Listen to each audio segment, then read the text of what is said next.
En la unidad pasada habíamos visto que cuando uno coloca un conductor sobre una región que contiene un campo magnético y si ese conductor lleva una corriente determinada, aparece una fuerza sobre el conductor, sobre ese conductor de longitud D, que es igual a la corriente multiplicada por el producto vectorial de D por B.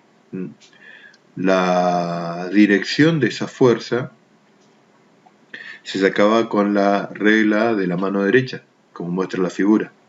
Fíjense que en ningún momento cuando se desarrolló este tema nos preocupamos por saber cuál era el origen de este campo magnético. Simplemente lo que habíamos dicho era que si colocamos un conductor por el que circula corriente de una determinada longitud en una región donde existe un campo magnético, este conductor experimenta una determinada fuerza. De acuerdo a lo que vimos en esta unidad, ese campo magnético podría ser generado también por un conductor.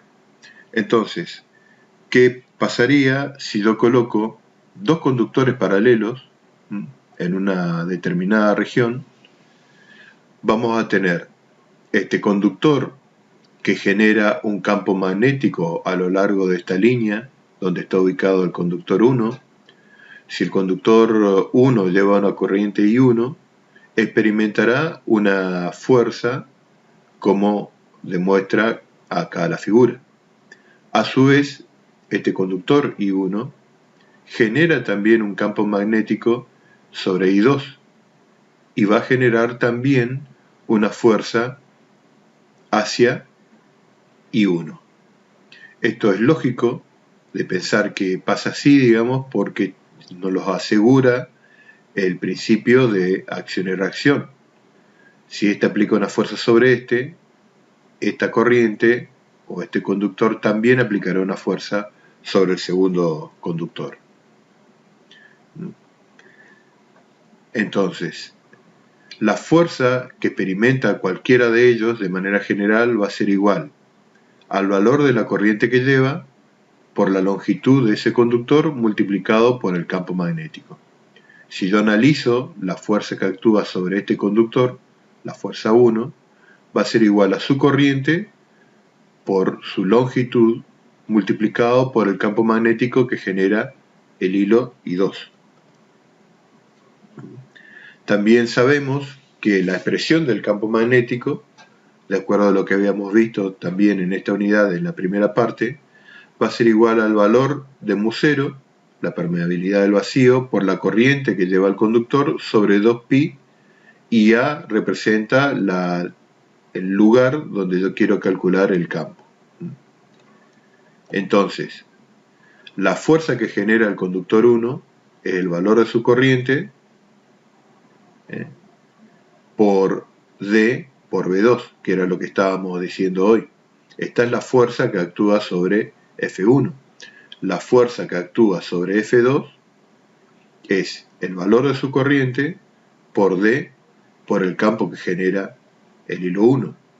Ahora, si los valores de campo están dados por estas expresiones, para el caso 2 va a ser por I2 y para el caso 1 va a ser por I1, fíjense que las expresiones de las dos fuerzas son exactamente las mismas. Muchas veces es, en vez de hablar, porque si estos son dos conductores infinitos, las fuerzas serán infinitas. Entonces, muchas veces se suele dar lo que se llama la fuerza por unidad de longitud. La fuerza por unidad de longitud es simplemente pasar esta D, que es la longitud del conductor, al otro lado de la igualdad, y esta D simplemente sacarla de acá, cancelarla. Porque en este caso, este cociente de F1 sobre D me da una cantidad finita. Vuelvo a repetir, Si la longitud del conductor fuese infinita, la fuerza me daría infinita. Entonces, muchas veces para evitar eso, se presenta la fuerza por unidad de longitud, que es igual a mu0 por I1 y 2 sobre 2pi, por la distancia de separación entre los dos hilos. Esta nomenclatura que estamos viendo está relacionada con este dibujito de acá. Ahora fíjense, si yo separo los hilos una distancia de 1 metro, es decir, si R es igual a 1 metro,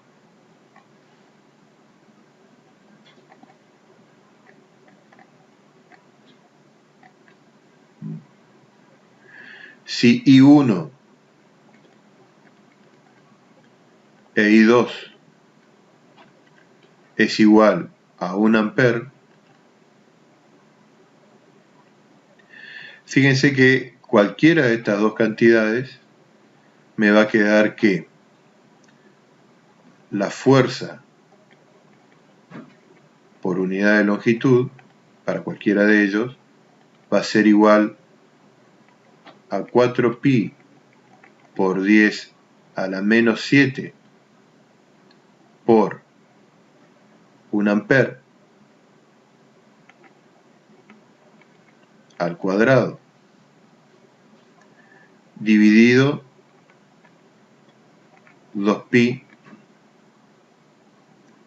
por 1 metro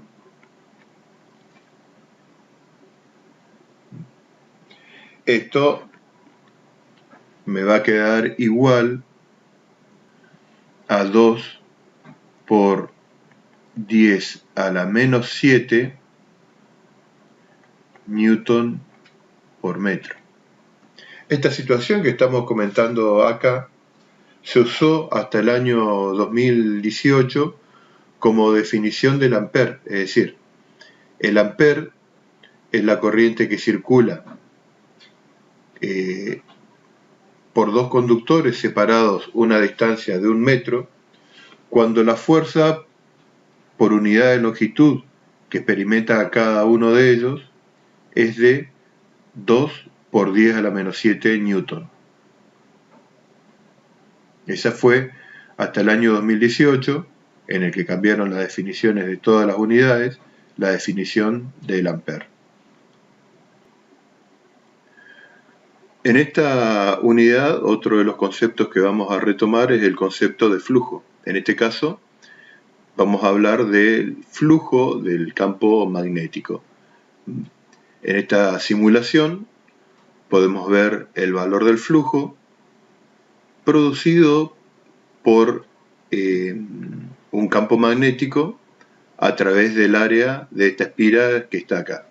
Entonces, si nosotros aumentamos el tamaño de la espira, aumenta el valor del flujo.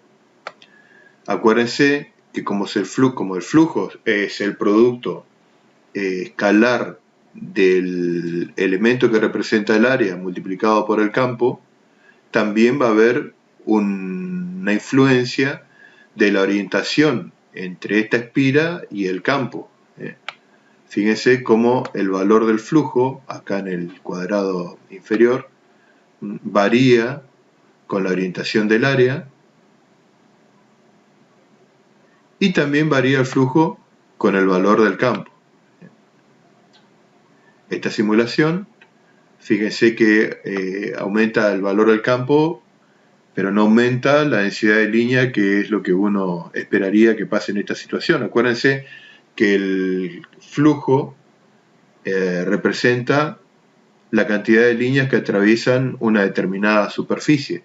Si yo voy cambiando la orientación, fíjese que ese número de líneas va disminuyendo hasta no ser atravesada por ninguna en esta situación, por eso da el flujo cero, y el flujo es máximo en esta situación cuando el elemento de área o el área y el campo forman un ángulo de 0 grados. Entonces, en este caso que estamos analizando nosotros, tenemos un campo que es homogéneo, que es uniforme en la región donde nosotros estamos calculando el flujo. De manera que el flujo del campo magnético va a ser igual al producto escalar del campo por el área, y si como esto es un número, va a ser igual al producto del valor del campo por el área multiplicado por el coseno del ángulo que forman el campo y el área, los vectores. Estas son las situaciones que estábamos viendo hoy. No hay líneas que atraviesen la espira, acá hay líneas y acá también, pero el número de líneas en este caso, que no se ve en este dibujo, es menor que el número de líneas en esta situación de acá.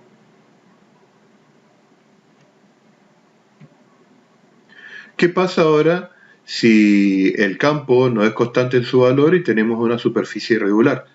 En ese caso, lo que vamos a tener que hacer es hacer una integración del producto de B por diferencial de A en cada uno de los puntos que componen esa superficie y luego sumar. Eso equivale a hacer la integración de B por diferencial de A lo largo de toda la superficie en la cual nosotros queremos calcular el flujo del campo magnético.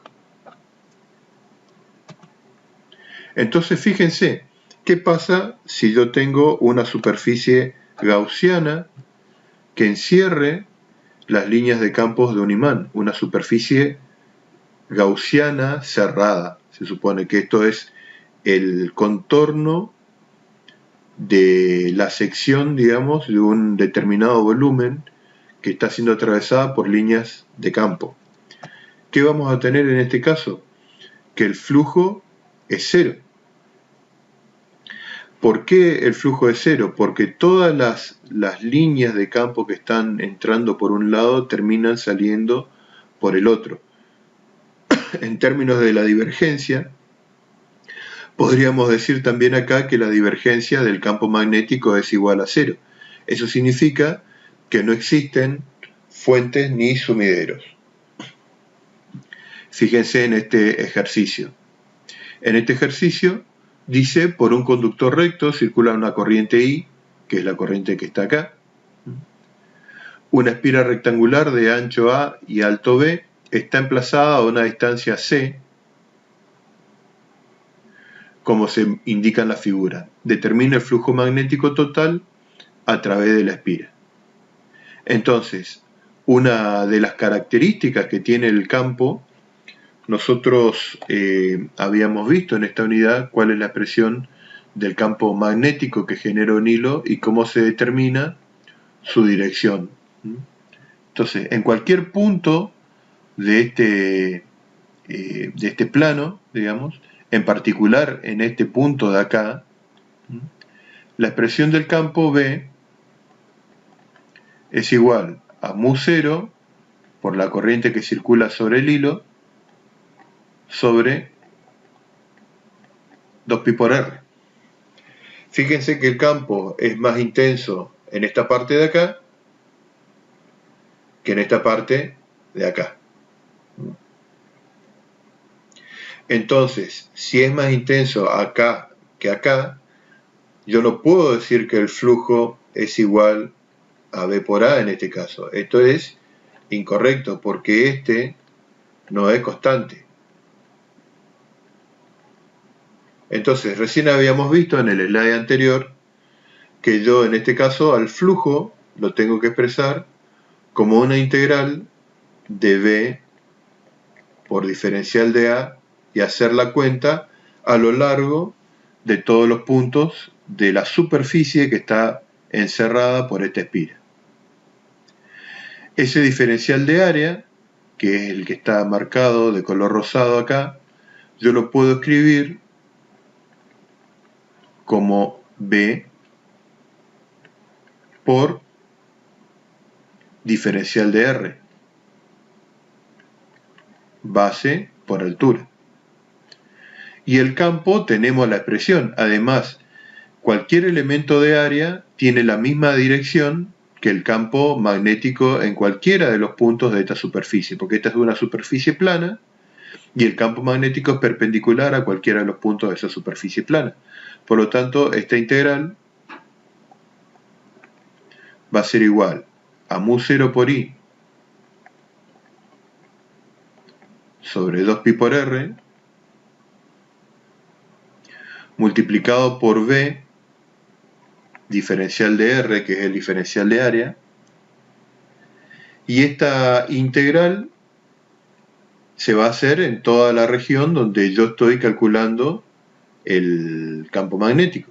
Es decir, fíjense que esta espira comienza en R igual a C y termina en R igual a A más C.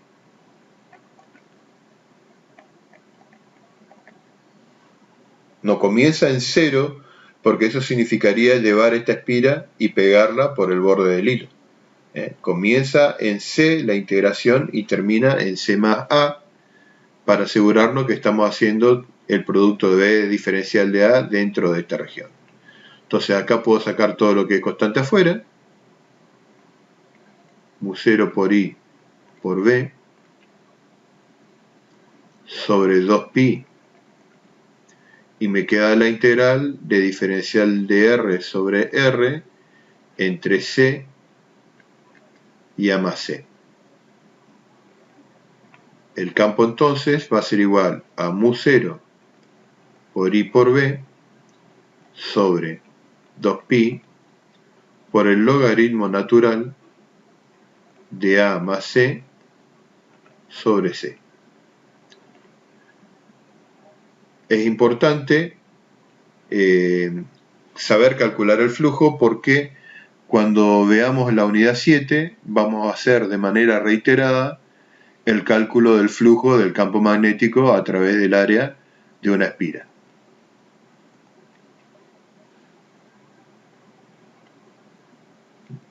También se puede llegar a esta expresión un poco más reducida que esta de acá.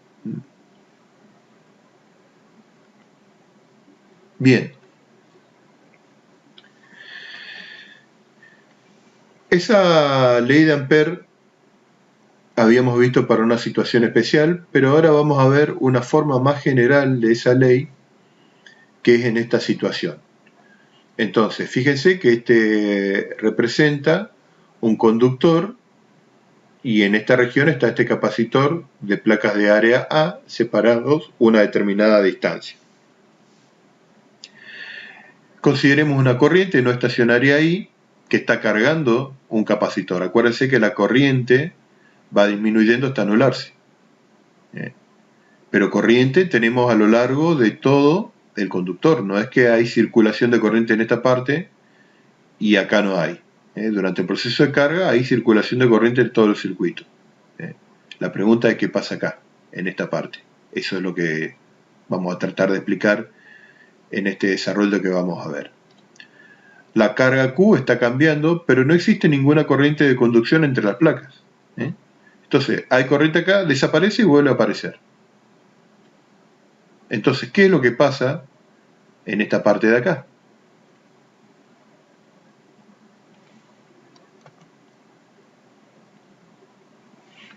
Fíjense, acuérdense que la ley de Ampère, ¿qué era lo que me decía?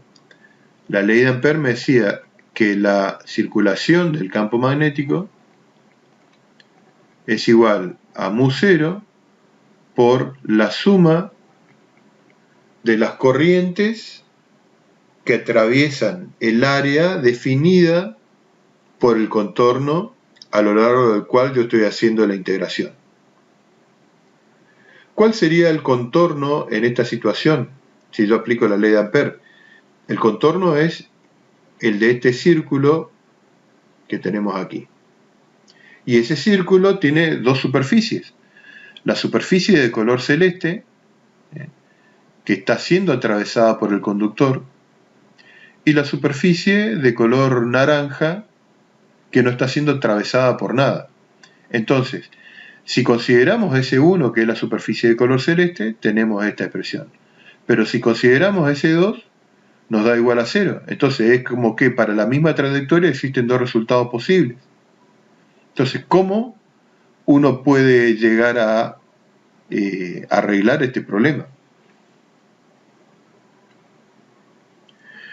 La ley de Ampère, tal como la formulamos, no prevé la existencia de corriente y discontinuidad en el circuito. Maxwell resuelve esta situación postulando la existencia de una corriente ficticia a la que denomina corriente de desplazamiento ID. Esta corriente de desplazamiento es la corriente que existe entre las placas del condensador de la figura anterior. Esa corriente de desplazamiento que menciona Maxwell, la expresión de esa corriente es igual a E0 por la derivada del flujo del campo eléctrico en relación al tiempo. El campo eléctrico, ¿de qué campo eléctrico está hablando acá? Del campo eléctrico que existe entre las placas del condensador y que varía con el tiempo. Porque acuérdense que ese condensador se va cargando, va aumentando la carga y va aumentando el campo eléctrico en el interior. Entonces dice Maxwell que existe una corriente que depende del flujo del campo eléctrico entre las placas del condensador, a través de esa área de color naranja que habíamos visto nosotros en el slide anterior. Entonces, ¿cómo quedaría la ley de Ampère con el agregado de lo que postula Maxwell para generalizarlo? Quedaría μ0 por I, o sea, la circulación del campo magnético es μ0 por I, más, por I de conducción sería esta, más I de desplazamiento. Acuérdense que la corriente de desplazamiento es ε0 por la derivada de respecto de t. Lo que vamos a hacer nosotros ahora a continuación es ver si esto es realmente, esta expresión es realmente una corriente, y para eso vamos a analizar el siguiente circuito. Tenemos la misma situación de la anterior, un campo eléctrico que va variando durante el proceso de carga, un contorno a través de la cual yo estoy calculando la circulación del campo magnético y dos superficies que comparten el mismo contorno.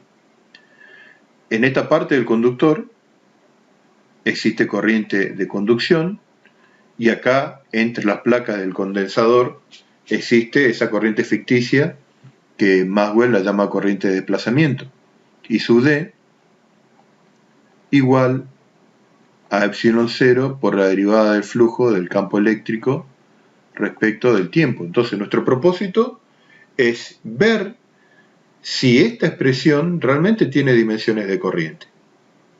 Entonces, si nosotros recordamos que un condensador plano es igual, la capacidad de un condensador plano es igual a ε0 por A sobre D, y que también la capacidad de manera general se define como la carga sobre la diferencia de potencial,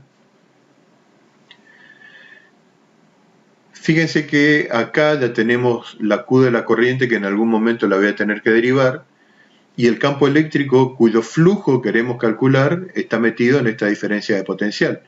Entonces, ε0 por A sobre D es igual a la carga dividido el producto de E por D, que me da la diferencia de potencial entre estas placas. Acuérdense que D es esta distancia entre las placas del capacitor de área A.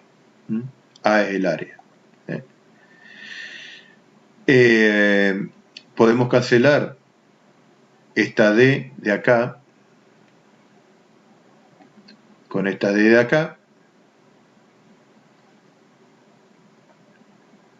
y paso este valor del campo eléctrico del otro lado, ε0 por A por E, lo voy a poner así, es igual a Q. A por E, que lo puse entre paréntesis adrede, ¿qué es lo que representa? el flujo del campo eléctrico. Quiere decir que la carga es igual a epsilon 0 por la derivada del flujo del campo eléctrico, mejor dicho, la derivada de Q respecto de T es igual a la derivada del flujo del campo eléctrico respecto del tiempo, y esto es la corriente de desplazamiento que decía Maxwell. Entonces fíjense que realmente esta expresión de acá tiene dimensiones de corriente, como estábamos hablando hace un momento. La corriente de desplazamiento de sub D que atraviesa S2 es igual a la corriente I que atraviesa S1. Si consideramos S2 y sub D es el origen del campo magnético en el límite de la superficie. Físicamente, I sub D se origina debido a un campo eléctrico variable. Y esta parte es muy importante, porque ¿qué es lo que nos dice esto? Porque si nosotros nos ponemos a pensar que un campo magnético, un campo eléctrico variable produce una corriente, que es la corriente de desplazamiento, y sabemos que las corrientes generan campos magnéticos, la conclusión importantísima es que los campos eléctricos variables producen campos magnéticos. Es decir, hay una relación de enganche, por decir así, entre la variación del campo eléctrico y la variación del campo magnético. Faraday, como vamos a ver en la unidad que sigue, se preguntó si era posible que variaciones de campo magnético generen campos eléctricos. Porque acuérdense que nosotros hasta ahora habíamos visto que la electricidad y el magnetismo eran dos fenómenos que no estaban relacionados uno con otro. Y esto que postula Maxwell,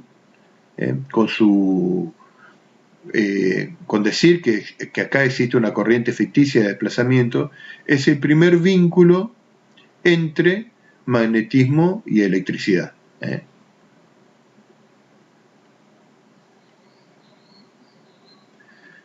Entonces, esta genera este campo magnético y esta corriente también genera campo magnético, pero esa corriente, el origen de esta corriente es un campo eléctrico variable.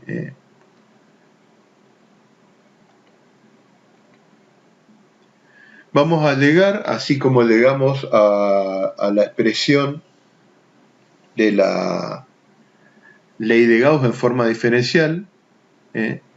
Acuérdense que también teníamos, para el caso del magnetismo, que la divergencia de B era igual a 0, a una expresión diferencial de la ley de Ampère-Maxwell usando el teorema de Stokes, sabiendo que la circulación de un vector es igual al flujo del rotor de ese vector a través del área sobre la cual se hace el cálculo de la circulación, de manera que el rotor de B es mu0 por J más mu0 por epsilon 0 por la derivada del campo eléctrico respecto del tiempo. Esta es la forma diferencial de la ecuación de Ampère-Maxwell.